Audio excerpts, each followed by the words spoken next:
بنی اسرائیل پر اللہ تعالیٰ نے اتنے احسان کیے ہیں کہ شاید ہر کسی اور قوم کو اللہ کے اکرامات اور انعامات کا اتنا وافر حصہ ملا ہو۔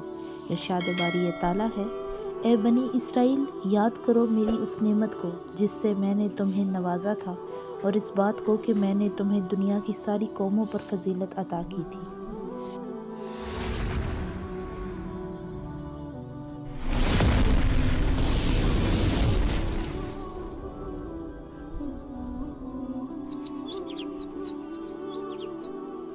بسم اللہ الرحمن الرحیم۔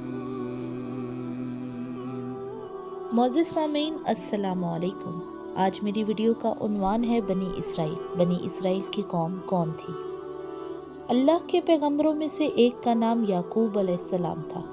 یعقوب علیہ السلام کا دوسرا نام اسرائیل بھی تھا، جس کے معنی رات کو آنے والا شہزادہ۔ وجہ تسمیہ شاید رات کی وجہ پیدا ہونے کی رہی ہو۔ حضرت یعقوب حضرت ابراہیم کے پوتے، حضرت اسحاق کے بیٹے اور حضرت یوسف علیہ السلام کے باپ تھے۔ حضرت یوسف علیہ السلام کے 11 اور بھائی تھے۔ چنانچہ اسرائیل کے 12 بیٹوں کی اولاد دوبارہ قبیلوں میں پھیل گئی۔ مزید قبیلہ در قبیلہ پھیلتی چلی گئی اور اسے بنی اسرائیل کا نام ملا۔ اس قوم نے بڑے نشیب و فراز دیکھے، اس پر خدا کی عنایتیں بھی بہت ہوئی اور غضب بھی بہت ٹوٹے۔ یہ لوگ اپنے آپ کو خدا کے چہیتے اور اس کے فرزند عزیز کہا کرتے تھے۔ حضرت یوسف جب مصر کے فرما روا بنے تو انہیں بھی اقتدار نصیب ہوا اور بڑے مزے کی زندگی گزارنے لگے۔ مصر پر قبطیوں کی حکومت قائم ہوئی تو اس پوری قوم کو غلام بنا کر رکھ دیا گیا۔ حضرت موسیٰ نے اعلان نبوت فرمایا اور ان کے بھائی ہارون کو بھی منصب نبوت عطا ہوا، تو یہ دونوں بھائی مصر کے بادشاہ یعنی فرعون کے پاس گئے اور اپنے پیغمبر برحق ہونے کی خبر اسے دی۔ اس کے مطالبے پر معجزات پیش کیے اور بنی اسرائیل کو آزاد کرانے کا مطالبہ کیا، جسے اس نے بڑی رعونیت کے ساتھ مسترد کر دیا۔ بہرحال ایک رات حضرت موسیٰ اور حضرت ہارون بنی اسرائیل کو اپنے ساتھ لے کر مصر سے نکل آنے میں کامیاب ہو گئے، مگر فرعون نے اپنے سپہ سالار اور وزیر ہامون کی مدد سے قبطیوں کا ایک بڑا لشکر ساتھ لیا اور بنی اسرائیل کا تعاقب کیا، یہاں تک کہ دریا کے کنارے پر فرعونیوں نے انہیں جا لیا۔ بنی اسرائیل کہنے لگے، اے موسیٰ، تو نے تو ہمیں مروا دیا، آگے دریا ہے، اس میں جاتے ہیں تو مر جائیں گے، پیچھے فرعون کا کیل کانٹے سے لیس لشکر ہے، وہ بھی ہمیں زندہ نہیں چھوڑے گا۔ حضرت موسیٰ نے اللہ تعالیٰ کا ارشاد ہوا، خوفزدہ ہونے کی ضرورت نہیں ہے، بے شک میں تمہارے ساتھ ہوں، تم اپنا ڈنڈا دریا میں مار۔ حضرت موسیٰ نے حکم کی تعمیل کی۔ اللہ کا کیا کرنا ہوا کہ دریا میں ایسا راستہ بن گیا جیسے پختہ سڑک ہوتی ہے۔ اب تمام بنی اسرائیل جلدی جلدی اس راستے پہ گزرنے لگے۔ فرعون بولا، اے قبطیو، دیکھتے کیا ہو، تم بھی اس راستے پر بنی اسرائیل کا تعاقب جاری رکھو۔ اللہ کی شان، جب بنی اسرائیل کا آخری آدمی دریا سے باہر آ گیا اور قبطیوں کا آخری آدمی دریا میں داخل ہو گیا تو اللہ تعالیٰ نے دریا کو پہلے کی طرح جاری کر دیا۔ دریا کی تلاطم خیز لہروں میں قبطیوں کو ہڑپ کرنا شروع کر دیا۔ فرعون بھی ڈوبنے لگا تو اس کے ہوش ٹھکانے آئے اور بولا، میں ہارون اور موسیٰ کے رب پر ایمان لاتا ہوں۔ ارشاد ہوا، اب یعنی موت کو سر پر سوار دیکھ کر ایمان لانے کی کیا حاصل؟ لہٰذا فرعون سمیت تمام قبطی غرق دریا ہو گئے اور بنی اسرائیل کو معجزانہ طور پر نجات حاصل ہوئی۔ تو یہ تھا کہ رب کی اس کرم فرمائی پر وہ شکر و اطاعت میں بہت زیادہ مستعدی کا مظاہرہ کرتے، مگر معاملہ برعکس نکلا۔ بنی اسرائیل میں ایک جادوگر سامری نے سونے کے زیورات قوم سے اکٹھے کر کے سونے کا ایک بچڑا بنایا، جس سے جادو کے اثر سے باضابطہ ڈکارنے کی آواز آتی تھی۔ سامری نے اپنی قوم سے کہا کہ یہ تمہارا معبود ہے، لہٰذا اس کی عبادت میں لگ جاؤ۔ حضرت موسیٰ 40 روز کی مقاعد پر اللہ کے حضور گئے ہوئے تھے۔ حضرت ہارون موجود تھے، لیکن ان کی بات کسی نے نہ مانی۔ حضرت موسیٰ علیہ السلام جب واپس آئے اور قوم کو بچھاڑنے کی پرستش کرتے ہوئے دیکھا تو سخت غضبناک ہوئے۔ حضرت ہارون نے کہا، اے ماں جائے خفا نہ ہو، میں نے انہیں روکا تھا مگر انہوں نے میری بات نہ مانی، بلکہ ان کا مجھے جان کا خطرہ لاحق ہو گیا۔ حضرت موسیٰ نے اپنی قوم کو اللہ کا حکم سنایا کہ تم نے گو سالہ پرستی کر کے بہت بڑا گناہ اور ظلم کیا ہے، اللہ تمہارا یہ جرم معاف کر دے گا، شرط یہ ہے کہ تم ایک دوسرے کو قتل کر ڈالو۔ قوم نے اس پر بلاؤ عمل کیا اور یوں اللہ نے ان کی توبہ قبول فرمائی۔ معافی مل جانے کے بعد وقت کا تقاضا یہ تھا کہ یہ لوگ اپنے مالک حقیقی سے لو لگاتے اور نبی کی اطاعت کرتے، مگر یہاں بھی انہوں نے روایتی اکڑ مزاجی کا مظاہرہ کیا۔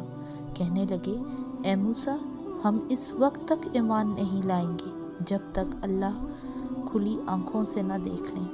ظاہر ہے یہ مطالبہ نہایت ہی عاقبت نااندیشہ تھا، لہٰذا پھر مصیبت میں گرفتار ہوئے، اور یوں ہوا کہ اللہ تعالیٰ نے فرمایا کہ ان سے کہیں کہ کوہ طور کے گرد جمع ہو جائیں، ہم اس پر جلوہ پیدا ہوتے ہیں، اگر یہ ہوش و حواس برقرار رکھ سکے تو ہم انہیں اپنا دیدار کرا دیں گے۔ پھر جو اللہ نے تجلی فرمائی تو موسیٰ علیہ السلام اور بنی اسرائیل کے دوسرے لوگ بے ہوش ہو گئے، ایسا لگتا تھا کہ متاع زندگی کھو بیٹھے ہیں، مگر اللہ نے ان پر کرم فرمایا، گو انہیں ایک حیات نو عطا فرمائی۔ صرف یہی کرم نہیں بلکہ انہیں کتاب ہدایت عطا فرمائی۔ اس کے ساتھ ساتھ صحرائے سینا میں انہیں دھوپ سے بچانے کے لیے ان کے سروں پر بادلوں کا سائبان تان لیا، اور ان کی خوراک کا مستقل بندوبست یوں کہ شبہ روز من السلویٰ سے ان کی ضیافت فرمائی۔ من میٹھے میٹھے دانوں کا نام ہے، اور سلویٰ بھیڑ کے قدرے ایک پرندہ تھا جسے وہ بھون کر کھاتے تھے۔ گوئے طعام شیریں بھی میسر تھا اور کرائی خوراک کا بھی انتظام تھا۔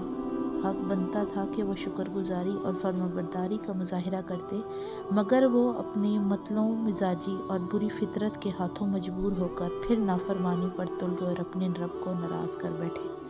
ایک دن حضرت موسیٰ اللہ کا یہ حکم اپنی قوم یعنی بنی اسرائیل کے پاس لائے کہ تم فلاں شہر میں داخل ہو جاؤ، وہاں جو کچھ تمہارے لیے حلال ہے مزے سے کھاؤ پیو، بس اتنی سی بات ہے کہ جب شہر کے دروازے سے داخل ہونے لگو تو سجدہ ریز ہو کر داخل ہونا اور خطہ کہتے ہوئے داخل ہونا۔ بنی اسرائیل نے اس حکم پر عمل کرنے سے صاف انکار کر دیا، کہنے لگے، اس شہر میں تو بڑے زبردست لوگ رہتے ہیں، لہٰذا تم اور تمہارا خدا ان سے لڑو، ہم تو ہرگز نہیں جائیں گے۔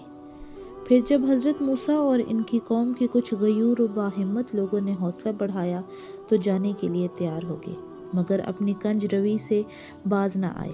شہر کے دروازے سے داخل ہونے لگے تو پورا سجدہ کرنے کے بجائے سر کی ایک طرف سے سجدہ کیا اور دوسری طرف سے چور نگاہوں سے دیکھتے رہے۔ پھر جو لفظ ادا کرنے کی انہیں تاکید کی گئی تھی اسے انہوں نے یوں بدل دیا، اور نتیجہ یہ ہوا کہ ان کی خطائیں معاف اور خیر و برکت نازل ہونے کے بجائے آسمان سے عذاب الہی ان پر ٹوٹا اور وہ خوار ہو کر رہ گئے۔ صحرا کی شدید پیاس انہیں ستانے لگی تو اللہ تعالیٰ نے پھر ان پر کرم فرمایا، اور جب حضرت موسیٰ نے ان کے لیے پانی کی دعا کی تو اللہ تعالیٰ نے حضرت موسیٰ علیہ السلام سے فرمایا کہ پتھر پر اپنا ڈنڈا مارو۔ حضرت موسیٰ علیہ السلام نے تعمیل حکم کی، پھر کیا تھا، 12 چشمے اس پتھر سے جاری ہو گئے۔ بنی اسرائیل کے بھی 12 قبیلے تھے، ہر قبیلے کے لیے ایک چشمہ مختص ہو گیا جس سے وہ پانی لیا کرتے تھے۔ حق بنتا تھا کہ اس پر بنی اسرائیل اللہ کا شکر گزاری اور احسان شناسائی کا مظاہرہ کرتے، مگر اس کوڑ مغز قوم نے اپنا نیا قصہ کھڑا کر دیا۔ اب کی بار حضرت موسیٰ سے مطالبہ کیا کہ ہمارے لیے زمین، سبزیات، لکڑی، پیاز، گندم، مسور کا انتظام کیا جائے۔ حضرت موسیٰ نے فرمایا، کیا تم بہترین چیزوں کے بدلے ادنیٰ چیزوں کی خواہش رکھتے ہو؟ لہٰذا یہاں سے نکل جاؤ، شہر میں تمہاری مطلوبہ چیزیں تمہیں مل جائیں گی۔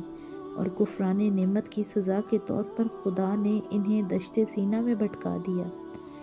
اس غلط کار قوم کے 40 سال تک ادھر ادھر بھٹکتے رہے، یہاں تک کہ ان کا سابقہ نسل کے لوگ مبتلا ذلت ہو کر ہلاک ہو گئے، کیونکہ ان کی عادت تھی کہ وہ اللہ کی آیتوں کو جھٹلایا کرتے تھے، انبیاء کو ناحق کر دیتے تھے اور بڑے پیمانے پر اللہ کی نافرمانی کیا کرتے تھے۔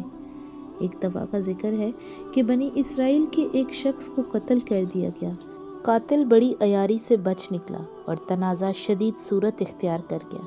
اللہ تعالیٰ نے حضرت موسیٰ پر وحی نازل کی کہ ان سے کہو گائے ذبح کرے۔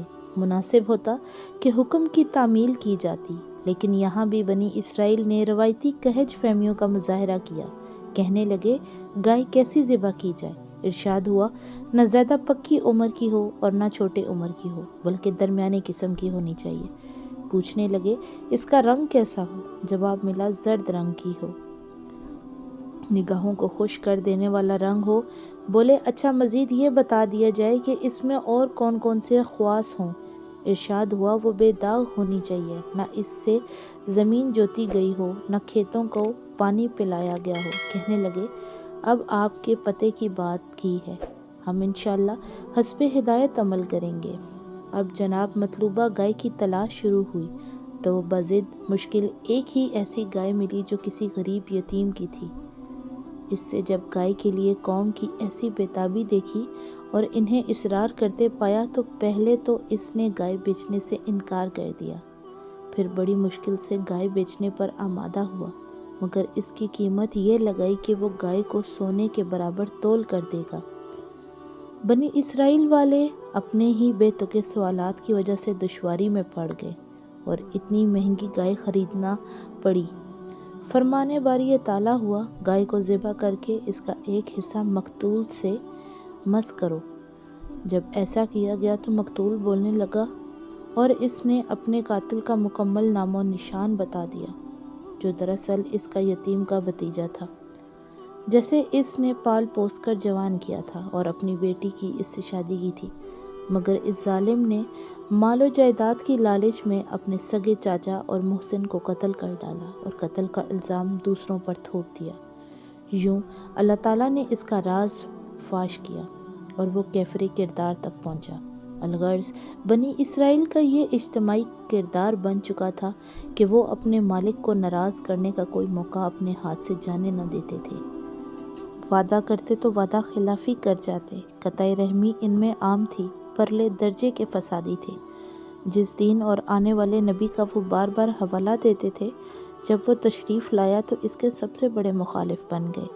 اس دین پر ایمان لانے سے انکار بھی اور سے سبقت لے گئے، جو بات کرتے عمل کرتے ان کے خلاف چند چیزیں تحریر کرتے اور کہتے کہ یہ اللہ کا کلام، اور پھر اسے سستے داموں فروخت کر ڈالتے، حق و باطل کو آپس میں غلط ملت کر دیتے اور سچ کو چھپا جاتے، لوگوں کو نصیحت کرتے اور خود میاں فصیحت بن جاتے۔ احسان فراموش اور ناشکری میں ان کا کوئی ثانی نہیں تھا، پرلے درجے کے محسن کش اور طوطا چشم تھے۔ یہ سارے اوصاف آج بھی ان کی گھٹی میں پڑے ہیں۔